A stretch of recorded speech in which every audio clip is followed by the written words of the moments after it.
من أكتر المشاكل اللي بتقابل أي حد بيكتب في التاريخ إن في ناس بتاخد معلوماتها عن التاريخ مش من كتب أو مصادر موثوقة، لأ دي بتاخد من أفلام ومسلسلات أو حتى حكايات اتشهرت على النت.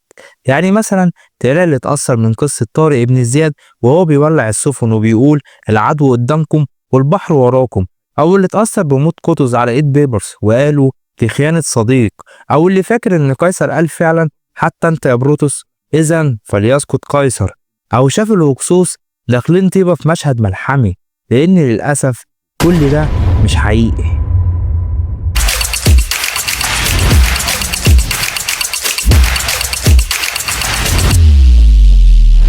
من كتاب الجريمة العثمانية الكاتب بيقول إن طارق بن زياد أصلا ما حرقش السفن ولا خطب الخطبة دي حكاية من القصص الشعبية، وقطز وبيبرس المشهد من رواية وإسلاماه لعلي أحمد بكثير، وحتى جملة قيصر المشهورة دي من مسرحية لشكسبير، والهكسوس عمرهم ما دخلوا طيبة دي من رواية نجيب محفوظ بعنوان كفاح طيبة.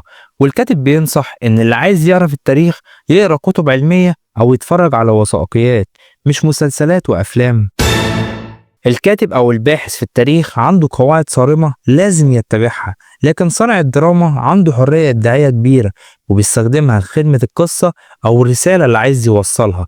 والمشكلة إن في ناس بتصدق الدراما أكتر من الكتب، وده خلى الموضوع صعب جدا على الناس اللي بتحاول تنشر الحقيقة. الكاتب بيقول إن الدراما التركية بقت من أسلحة القوة الناعمة وبتخاطب الجمهور العربي بشكل مباشر، وخصوصا اللي عنده حنين للماضي العثماني. يعني مثلا قيامة أرطغرل، السلطان عبد الحميد، فاتح 1453، حريم السلطان. حتى حاولوا يدخلوا هوليود بفيلم ذا اوسمان ليوتيننت علشان يبيضوا صورة العثمانيين في مجازر الأرمن، بس الفيلم منجحش. اللي لازم نفهمه إن دي مش مجرد مسلسلات، دي حملة إعلامية رسمية. أردوغان بنفسه كان بيتابع تصوير قيامة أرطغرل وقيامة عثمان، وكان بيزور مواقع التصوير ويقابل الممثلين. الهدف استخدام الدراما كوسيلة للسيطرة على الصورة الذهنية عند العرب، وده نجح بشكل كبير خصوصا عند ناس في تيارات الإسلام السياسي اللي بقوا هم كمان بيروجوا للفكرة دي. أهل الإسلام السياسي بيحبوا جدا المسلسلات التركية وبيروجوا المقاطع منها كأنها حقيقة تاريخية، لكن لما طلع مسلسل ممالك النار قبل حتى ما يتعرض اتهاجم بشراسة واتقال إنه بيشوه التاريخ. طب ليه؟ لما الترك يغيروا في التاريخ حلال، ولما العرب يعملوا كده يبقى كذب وافتراء. ناس كتير بتقولك أرطغرل ده مجرد مسلسل، بس لو مسلسل عربي اتكلم عن فترة الصراع بين المماليك والعثمانيين الدنيا تقوم وما تقعدش. يعني باختصار هما بيحبوا التاريخ لما يلمع صورة العثمانيين بس، غير كده ما ينفعش.